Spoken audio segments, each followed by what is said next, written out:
Cahaya senja.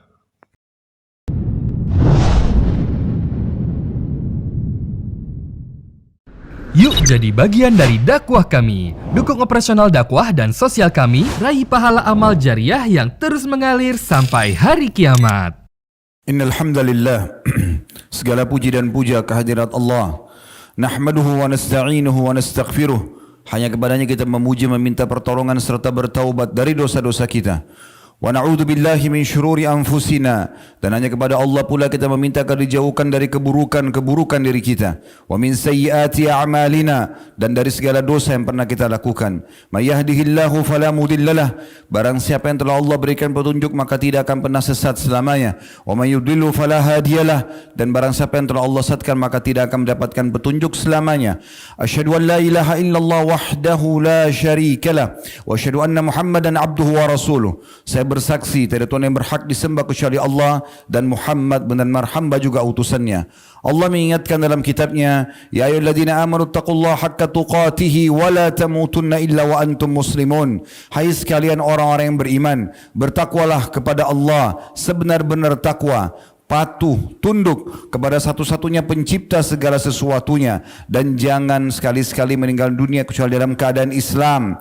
Di ayat yang lain, ya ayuhan nasu taqu rabbakumul ladzi khalaqakum min nafsin wahidah wa khalaqa minha zawjaha wa batha minhuma rijalan katsiran wa nisaa wattaqullaha alladzi tasaaluna bihi wal arham innallaha kana 'alaikum raqiba. Hai sekalian manusia, sekali lagi bertakwalah, hanya patuhlah kepada satu-satunya pencipta segala sesuatunya, yaitu Allah yang telah menciptakan kalian dari jiwa yang satu, Adam alaihissalam, dan menciptakan dari jiwa yang satu istrinya, Hawa alaihissalam, dan telah banyak memberikan keturunan laki-laki juga perempuan dari keduanya. Sekali lagi bertakwalah kepada Allah dan jagalah hubungan silaturahim, sungguhnya Allah senantiasa mengawasi kalian.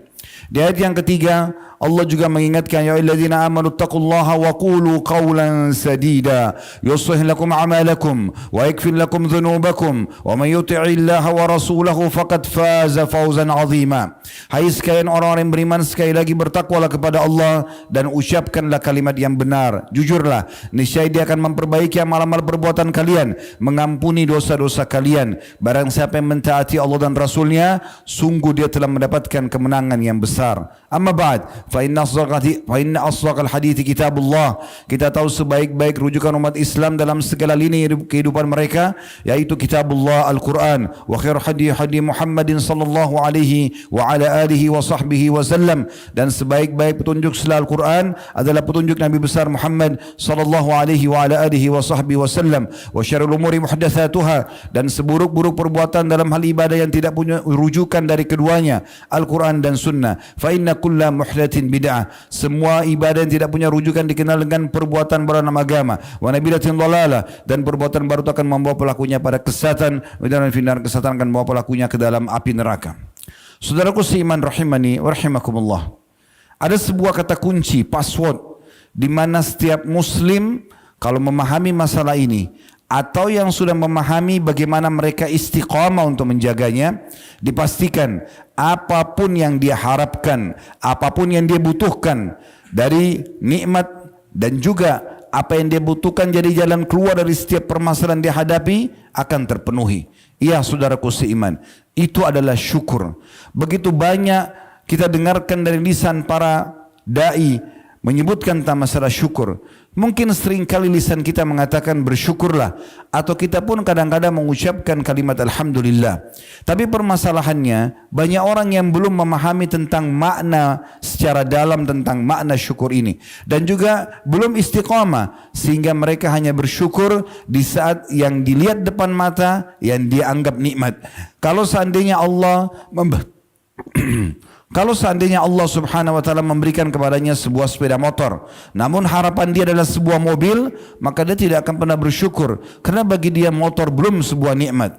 Atau mungkin dia targetnya memiliki mobil yang tahun 2023 misalnya, sementara Allah memberikan dia tahun 2020, maka lisannya tidak akan mengatakan alhamdulillah, karena bagi dia belum sampai target yang dia inginkan. Padahal sebenarnya tidak mungkin nikmat itu bertambah kecuali dengan kata kunci ini, yaitu syukur. Tidak asing lagi firman Allah Subhanahu wa taala dalam surah Ibrahim, surah nomor 14 ayat 7, di mana Allah memastikan dan Allah mewajibkan atas dirinya bahwasanya semua orang yang bersyukur pasti akan ditambah dan diberikan semua yang dia butuhkan. Dalam firman-Nya, wa idz ta'azzana rabbukum la in syakartum la azidannakum wa la in kafartum inna adzabi lasyadid. Ingatlah ketika Tuhan Muhammad menyeru dan mewajibkan atas dirinya, siapapun yang berterima kasih atau bersyukur pasti akan aku tambah, dan siapapun yang kufur tidak pernah menilai nikmat tersebut sehingga berterima kasih, maka siksaku sangat pedih. Syukur, saudaraku seiman, dari sisi bahasa disebutkan oleh para ulama adalah as-sana 'alal muhsin bima aulakahu minal ma'ruf. Artinya syukur adalah pujian bagi orang yang memberikan kebajikan atas kebajikan tersebut, sebagaimana disebutkan dalam As-Sihah fil Lugha, bukunya Al-Jauhari. Ibnu Qayyim rahimahullah lebih dalam menjelaskan tentang masalah syukur, sehingga harapannya adalah setiap muslim bisa menerapkan dalam hidupnya. Bukan hanya sekedar lisan yang mengucapkan syukur tersebut, tapi bagaimana dia lebih dalam dari masalah itu sehingga benar-benar bisa mendatangkan hasil dan efek yang diharapkan. Beliau mengatakan asyukur zuhuru athari ni'matillahi ala lisani abdi sana'an wa i'tirafan wa ala qalbihi syuhudan wa mahabbah wa ala jawarihi inqiyadan wa ta'ah. Artinya syukur itu baru bisa mencapai targetnya dan akhirnya mendapatkan apa yang kita harapkan, yaitu menunjukkan adanya nikmat Allah pada diri seorang hamba dengan pujian lisan dan juga pengakuan melalui lisan tersebut. Ditambah lagi adanya persaksian dan kecintaan di dalam hati seorang hamba kepada Tuhan yang telah memberikan nikmat tersebut. Juga disempurnakan dengan pelaksanaan kepatuhan dan ketaatan melalui anggota tubuh. Disebutkan dalam kitab Madarikus Salikin jilid 2 halaman 244. Saudaraku seiman, Allah Subhanahu wa taala bukan hanya sekedar menyuruh kita berterima kasih, tapi Allah pun memang memiliki sifat yang mulia ini. Allah sebutkan dalam Al-Qur'an dalam surah Asy-Syura, surah nomor 42 ayat 23, "Innallaha ghafurun syakur." At-Tabari mengatakan dalam terjemahan sungguhnya Allah itu Ghafur dan Syakur, beliau mengatakan menukil perkataan Qatadah rahimahullah, Ghafur adalah maha pengampun terhadap semua dosa sebanyak apapun, asal hamba tersebut mau kembali kepada Tuhannya akan dimaafkan. Begitu juga dengan Syakur, adalah zat yang maha membalas dengan berlipat ganda dengan hanya berterima kasih sedikit saja kepadanya. At-Tabari menyebutkan di jilid 21 halaman 531. Juga dalam firman Allah yang lain dalam surah Taghabun, surah nomor 64 ayat 17, Allah berfirman, Wallahu syakurun halim. Ibnu Katsir mengatakan makna Allah itu adalah zat yang maha syakur dan halim, ialah memberikan balasan kebaikan dengan ganjaran yang melimpah. Jadi walaupun hanya dengan syukur sedikit, maka ganjarannya akan sangat besar. Tafsir Quranul Azim, jilid 8 halaman 141. Allah Subhanahu wa taala juga memuji dan memerintahkan para nabi-nabi dan rasulnya agar selalu bersyukur. Contoh misalnya tentang Nabi Nuh alaihissalam disebutkan dalam surah Isra, surah nomor 17 ayat 3. Dzurriyyatan man hamalna ma'a Nuh innahu kana 'abdan syakura. Sesungguhnya keturunan manusia yang telah kami bawa bersama Nuh, maksudnya di kapal Nuh, sesungguhnya Nuh itu adalah seorang hamba yang selalu bersyukur. Demikian pula tentang Nabi Ibrahim alaihissalam dalam surah An-Nahl, surah nomor 16 ayat 120 sampai 121 Allah berfirman, Inna Ibrahim kana ummatan qanitan lillahi hanifan wa lam yakun minal musyrikin syakiran li an'umih ijtabahu wa hadahu ila siratim mustaqim. Sesungguhnya Ibrahim adalah seorang imam yang dapat dijadikan teladan lagi patuh pada Allah dan selalu lurus berada di jalan Allah, dan dia sekali-kali bukanlah termasuk orang-orang yang musyrik. Dia senantiasa mensyukuri nikmat-nikmat Allah dan menunjuki ke jalan yang lurus. Demikian pula dengan baginda Nabi SAW. Tentunya adalah sampel-sampelnya saja, karena semua nabi-nabi memang orang-orang yang banyak bersyukur. Nabi Muhammad SAW dalam sebuah hadis Bukhari Muslim tentang salah satu contoh syukur beliau disebutkan, kana Rasulullah SAW idza qama ila shalah qama hatta tafattarat rijlah. Nabi Muhammad SAW kalau berdiri mengerjakan sholat, maka dalam sholat itu saking lamanya berdiri sampai membuat telapak kaki beliau pecah-pecah. Dalam beberapa riwayat lain disebutkan inilah di sholat malam dikerjakan. Tapi riwayat Bukhari Muslim ini menyebutkan di semua sholat beliau SAW. Kemudian Aisyah berkata, qalat Aisyah radhiyallahu anha, ya Rasulullah, atasna'u hadha wa qad ghufira ma taqaddam min dhanbika wa ma ta'akhkhar. Faqala ya Aisyah, afala akunu 'abdan syakura. Aisyah berkata, ya Rasulullah, apakah anda kerjakan ini sementara dosa-dosa anda sudah jelas diampuni yang lalu dan juga yang akan datang? Maka jawaban Nabi SAW, bukan beliau mengatakan karena ini Allah perintahkan, karena ini saya harus lakukan sebagai seorang hamba. Beliau mengatakan, apakah tidak pantas aku menjadi seorang hamba yang bersyukur? Allah subhanahu wa ta'ala juga memerintahkan dalam banyak ayat Al-Quran agar kita hamba-hambanya orang-orang beriman selalu bersyukur. Dalam banyak firman-Nya diantaranya Allah sebutkan dalam surah Al-Baqarah surah nomor 2 ayat 172 yang berbunyi, ya ayyuhalladzina amanu kulu min thayyibatin ma razaqnakum washkuru lillahi in kuntum iyyahu ta'budun. Hai sekalian orang-orang yang beriman, makanlah, nikmatilah nikmat yang telah kami berikan dari hal-hal yang baik sebagai rezeki untuk kalian, dan bersyukurlah kepada Allah kalau kalian menyembah kepadanya. Tugas kita saudaraku seiman menikmati dan berterima kasih saja. Kalau lapar, kita tinggal mencari makanan yang kita inginkan sesuai dengan kemampuan kita, nikmatin dengan lidah kita, menikmati gurihnya, manisnya, ya asinnya dan seterusnya. Kemudian setelah itu kita bersyukur kepada Allah SWT. Tidak lebih daripada itu.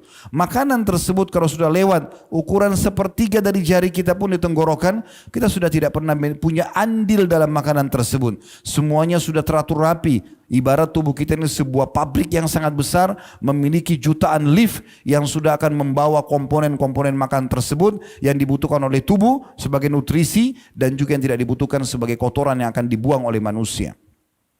Demikian pula dalam firman Allah subhanahu wa ta'ala yang sangat masyhur dalam surah Al-Baqarah surah nomor 2 ayat 152, fadhkuruni azkurkum washkuruli wala takfurun. Selalulah ingat kepadaku kata Allah, dan selalulah berterima kasih bersyukur kepadaku, dan jangan pernah kalian kufur.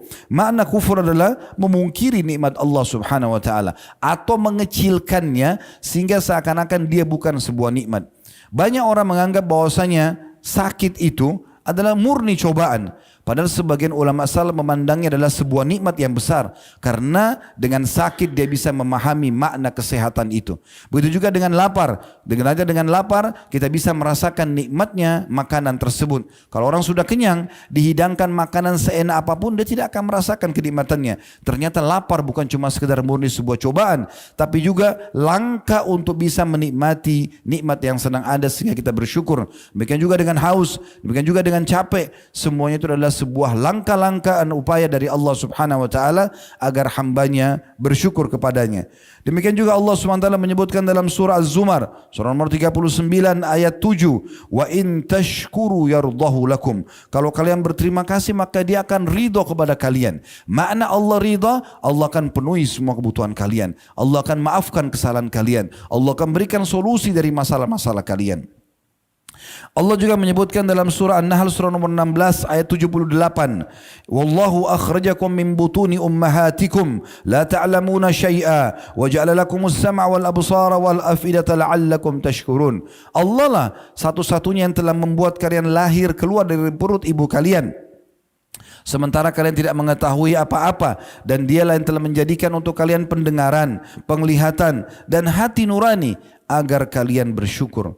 At-Tabari berkata rahimahullah dalam tafsir surah Al-Imran surah nomor 3 ayat 145 ayat selanjutnya, wasanajzi syakirin, dan pasti kami akan berikan balasan yang melimpah bagi orang yang suka bersyukur. Beliau mengatakan maksudnya karena bersyukur Allah akan memberikan kebaikan yang dijanjikan di akhirat dan rezeki yang melimpah di dunia.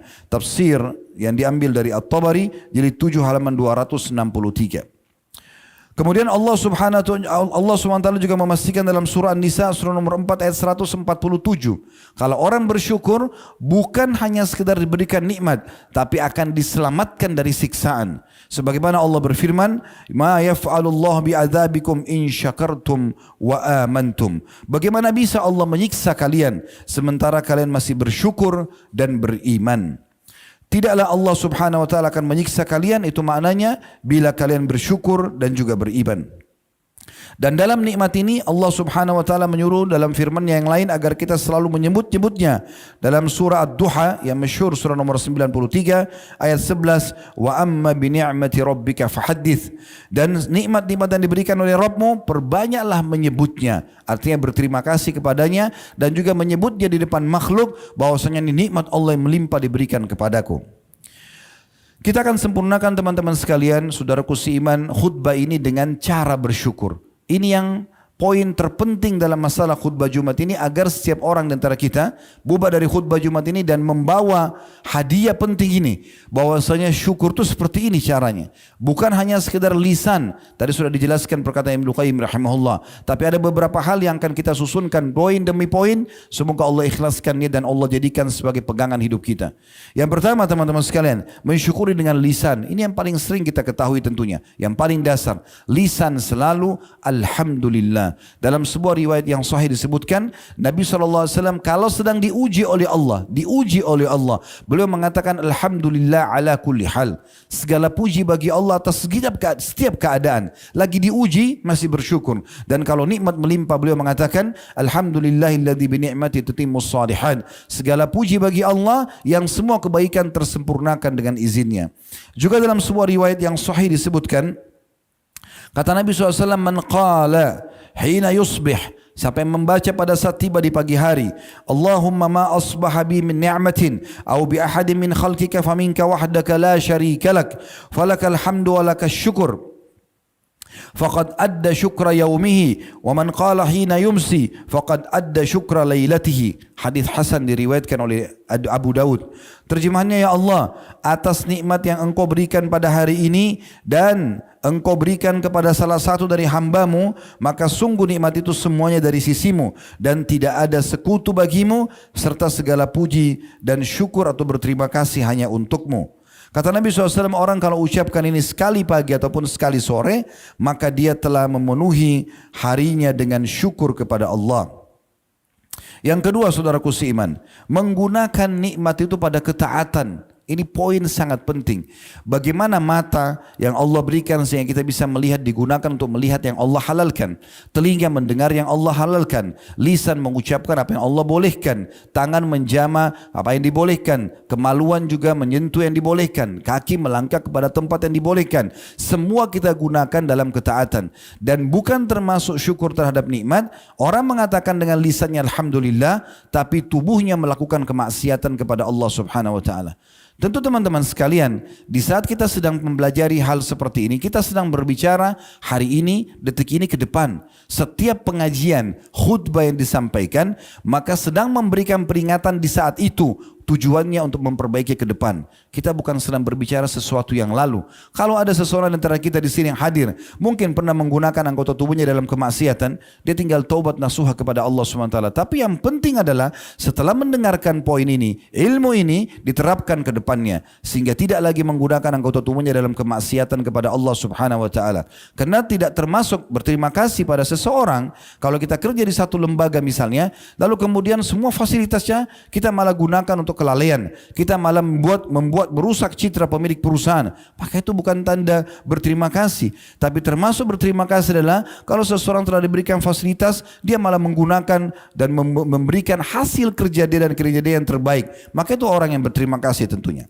Yang ketiga, saudaraku seiman, memperbanyak sujud syukur. Mungkin yang jarang orang lakukan. Nabi SAW tidak pernah meninggalkan perbuatan ini. Semua disebutkan dalam hadis Abu Daud dengan sanad hasan an Abi Bakar radhiyallahu anhu, dari Abi Bakar radhiyallahu anhu qala, beliau berkata, karena Rasulullah sallallahu alaihi wasallam idza ja'ahu amrun busyira bihi kharra sajidan syakiran lillah, bahwasanya Nabi sallallahu alaihi wasallam setiap kali datang kepadanya berita menggembirakan, maka beliau langsung selalu sujud kepada Allah sebagai tanda syukur kepadanya. Dan ulama menjelaskan syukur ini walaupun seseorang itu tidak dalam kondisi berwudu, maka dibolehkan tentunya dia melakukan sujud syukur.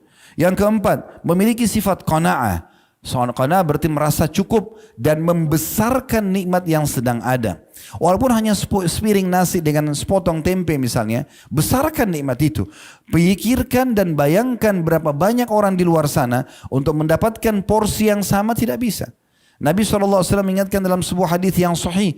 Kata beliau, kalau Allah sedang memberikan nikmat, lihatlah orang yang di bawah kalian. Maka itu akan lebih memudahkan kalian bersyukur. Bukan kita melihat orang yang menggunakan atau memiliki makanan yang lebih lengkap porsinya misalnya, dengan lauk pauknya. Tapi kita coba besarkan nikmat yang sedang ada. Sebagian orang subhanallah mungkin hanya mengunyah kerupuk saja. Tapi kita kalau melihatnya kita ingin makan bersama dia. Karena dia begitu menikmati apa yang sedang Allah berikan kepada dia. Sebagian orang mungkin cuma tergeletak tidur di lantai. Tapi karena dia menerima dan merasa itu sebuah kepuasan, maka dia pulas tidurnya. Berapa banyak orang yang tidur di ranjang yang mewah, tapi dia tidak pernah puas dan gelisah karena tidak pernah menganggap itu sebuah nikmat. Maka butuh qanaah, butuh merasa puas dengan apa yang Allah berikan. Dan dengan itu berarti masuk dalam poin bersyukur kepada Allah Subhanahu Wa Taala. Kata Nabi SAW dalam sebuah hadis riwayat Ibnu Majah dengan sanad sahih, kun wari'an takun a'badan nas wa kun qani'an takun ashkaran nas. Artinya jadilah hamba yang menjaga hubungan baik dengan Allah, maka engkau akan menjadi hamba yang paling berbakti, dan jadilah hamba yang paling puas, yang selalu membesarkan nikmat tersebut, merasa puas dengan nikmat walaupun kecil, maka engkau akan menjadi hamba yang paling bersyukur. Yang kelima, selalu berbagi dan memikirkan keadaan orang lain, serta berterima kasih kepada manusia yang telah berbuat baik walaupun kecil di mata kita. Disebutkan dalam sebuah hadis, kata Nabi SAW riwayat Abu Daud hadis sahih, man sana'a ilaikum ma'rufan fakafi'uh fa in lam tajidu ma tukafi'uhu fad'u lahu hatta taraw annakum qad kafa'tumuh. Artinya, siapapun yang telah berbuat baik pada kalian, maka balaslah yang setimpal. Kalau kalian tidak dapatkan yang setimpal, maka doakan, berdoalah kebaikan untuk orang tersebut sampai kalian merasa dengan doa itu, karena seringnya diulangi, bukan sekali saja, seakan-akan kalian sudah membalasnya. Dalam riwayat yang lain, riwayat Tirmidzi dengan sanad hasan, kata Nabi SAW, man suni'a ilaihi ma'rufa, siapa yang telah tiba padanya perbuatan baik orang lain, faqala li fa'ilihi, lalu dia mengucapkan kepada orang yang telah berbuat baik kepadanya, jazakallahu khairan, semoga Allah membalas anda dengan kebaikan. Perhatikan ada kata khairannya, semoga Allah balas anda dengan kebaikan. Jazakallah, semoga Allah balas, khairan, kebaikan. Seringkali telinga saya mendengarkan sebagian ikhwan mengatakan jazakallah, jazakallah, tidak ada khairannya. Sunnah Nabi SAW mengucapkan, dan khair adalah doanya.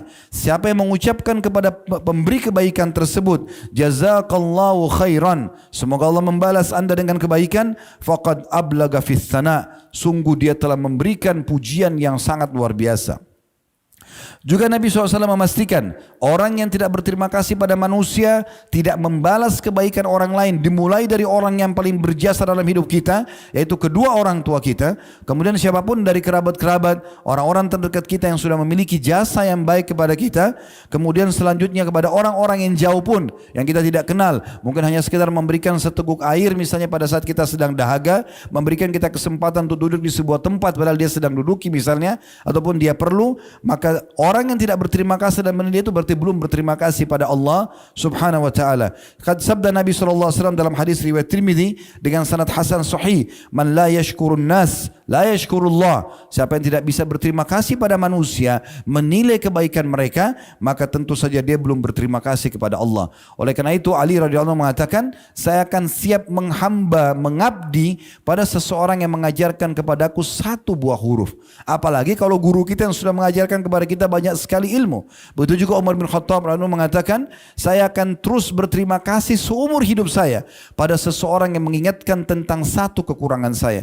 Kalau ada orang yang menasihati kita, saudaraku, akhi, itu salah, itu kurang, itu harus begini, maka itu harus kita kenang seumur hidup kita sebagai rasa syukur kepada Allah Subhanahu wa taala. Ibnu Qayyim rahimahullah mengatakan, rukun syukur ada 3, mengakui nikmat itu berasal dari Allah, kemudian memuji Allah, dan juga memuji Allah atas nikmat tersebut dan memanfaatkannya di atas ketaatan kepada Allah Subhanahu wa taala.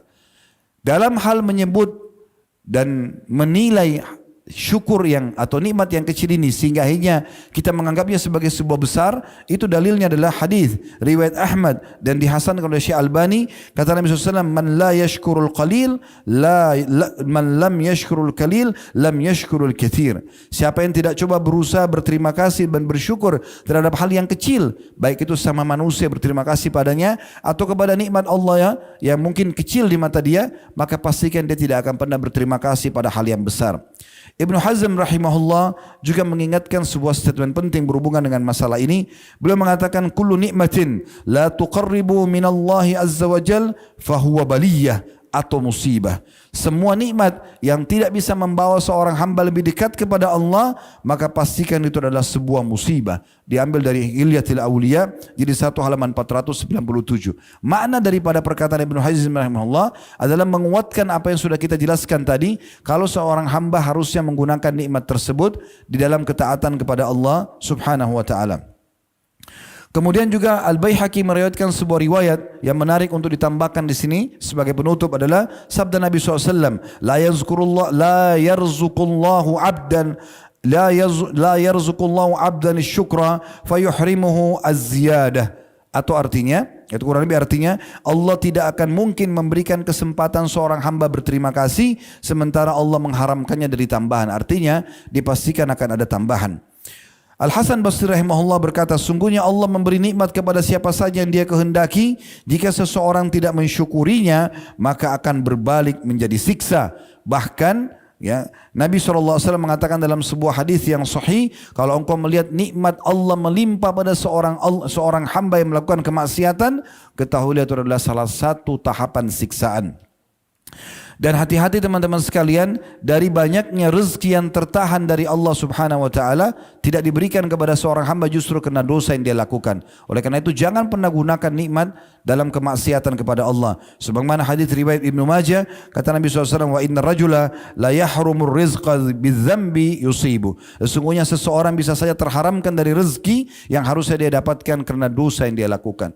Aqulu qauli hadza, saya sudah mengucapkan perkataan ini, wa astaghfirullah li wa lakum, dan saya beristighfar kepada Allah dan ngajak jamaah istighfar kepada Allah. Fastaghfiruhu innahu wal ghafurur rahim. Beristighfar kepada Dia karena Dia Maha Pengampun juga Maha Pengasih. Alhamdulillah, wassalatu wassalamu ala rasulillah. Segala puji dan puja kehadirat Allah Subhanahu wa taala, juga salawat dan taslim kepada Nabi besar Muhammad sallallahu alaihi wa ala alihi wa sahbihi wasallam. Hari Jumat adalah hari yang mulia di mana Allah Subhanahu wa taala menjadikannya sebagai hari pilihan bagi umat Islam. Sebagaimana Nabi sallallahu alaihi wasallam mengatakan, sesungguhnya kita atau kami diberikan petunjuk dengan hari Jumat tersebut, dan Allah menutupinya dari kaum Yahudi dan kaum Nasrani. Hari ini adalah hari raya, dan bagaimana Allah Subhanahu wa taala juga mengkhususkan waktu mustajab di hari Jumat ini. Di antaranya adalah pada saat khatib sedang duduk dan sampai selesainya khutbah kedua, atau sampai selesainya khutbah, dan juga selepas asar sampai terbenam matahari. Oleh karena itu jangan sia-siakan waktu ini untuk berdoa kepada Allah Subhanahu wa taala. Semoga Allah ijabah. Alhamdulillahirabbil alamin. Kami memuji-Mu ya Allah, Tuhan alam semesta, sebagaimana layak Kau dipuji sebagai pencipta, dan kami memuji-Mu sampai Kau menerima puji-pujian kami ini sebagai tambahan amal soleh kami. Serta juga kami mengucapkan salam hormat kami kepada utusan-Mu Nabi Muhammad sallallahu alaihi wasallam, di mana Engkau telah perintahkan kepada kami untuk mengucapkannya. Ya Allah, kami tidak berkumpul di salah satu tempat yang mulia ini, salah satu rumah-Mu ya Allah, kecuali karena kami ingin menjalankan yang telah Engkau wajibkan kepada kami, yaitu salat Jumat dan mendengarkan khutbah tentunya. Ya Allah, terimalah ini sebagai pahala atau amal soleh yang berpahala sempurna, serta terimalah seluruh amal-amal soleh yang pernah kami kerjakan, yang sedang kami kerjakan, yang akan kami kerjakan sampai menjelang ajal datang nanti dengan pahala yang sempurna. Ya Allah, ampunilah dosa-dosa kami, dosa kedua orang tua kami, seluruh kerabat kami, seluruh orang-orang yang kami kenal ataupun yang kami tidak kenal dari muslimin dan muslimat, mukminin dan mukminat yang hidup dan juga yang sudah meninggal. Ya Allah, jadikan negara kami Indonesia negara yang aman, tentram, damai. Seluruh umat Islam di bawah naungan ukhuwah Islamiyah. Dalam hal ibadah kembalikan mereka kepada Al-Quran dan Sunnah. Dan ya Allah, berilah petunjuk para pemimpin kami agar mereka menjalankan amanah dengan baik. Berikanlah balasan sebaik-baiknya atas apa yang telah mereka berikan untuk kami dan untuk negara ini. Serta Serta juga ya Allah, maafkanlah kesalahan-kesalahan mereka. Serta ya Allah, berikanlah kami kesempatan sebagai masyarakat untuk bergotong royong dan selalu mendoakan kebaikan kepada para pemimpin kami dan selalu bekerja sama agar menenteramkan, memakmurkan negeri kami dan jadikan negeri kami sebagai negara contoh bagi negara-negara yang lain. Tolonglah saudara-saudara kami di Palestina, di Syria, di Yaman, di Irak, dimanapun mereka yang sedang tertindas, ikhlaskan niat mereka, terima para syuhada mereka, mulakan Islam di tangan kami dan tangan mereka semua, serta ikut sertakan kami bersama mereka di pahala baik dengan doa, dengan harta juga dengan jiwa kami. Dan ya Allah, berikanlah kami semua kebaikan di dunia yang kami butuhkan. Rabbana atina fid dunya hasanah, dan berikanlah kami semua kebaikan di akhirat. Wa fil akhirati hasanah, dan selamatkan kami dari api neraka. Wa qina adzabannar wa adkhilnal jannata ma'al abrar, dan masukkanlah kami ke dalam surga bersama orang-orang yang patuh. Ya Aziz ya Ghafar, ya Tuhan yang Maha Mulia dan juga Maha Pengampun, ya Rabbal Alamin. Sallallahu nabiyana Muhammadin walhamdulillahi rabbil alamin. Inna Allah ya'muru bil adli wal ihsani wa ita'i dzil qurba. Sungguhnya Allah selalu memerintahkan kita berbuat kebaikan, keadilan dan berbuat baik kepada sanak kerabat. Wa yanha 'anil fahsya'i wal munkari wal baghi, dan Allah melarang perbuatan keji, perbuatan munkar dan perbuatan pembangkangan. Ya'idukum la'allakum tadhakkarun. Itulah peringatan dari Allah, maka jadikan sebagai prinsip hidup kalian. Fadhkurullahal 'azima yadhkurkum. Ingatlah Allah, maka Allah akan ingat kepada kalian. Washkuruhu 'ala ni'ami yazidkum. Syukuri nikmat dia pasti akan tambah. Wa dzikrullahi akbar. Mengingat Allah adalah amal yang paling besar. Wa aqimis shalah, dan dirikanlah salat.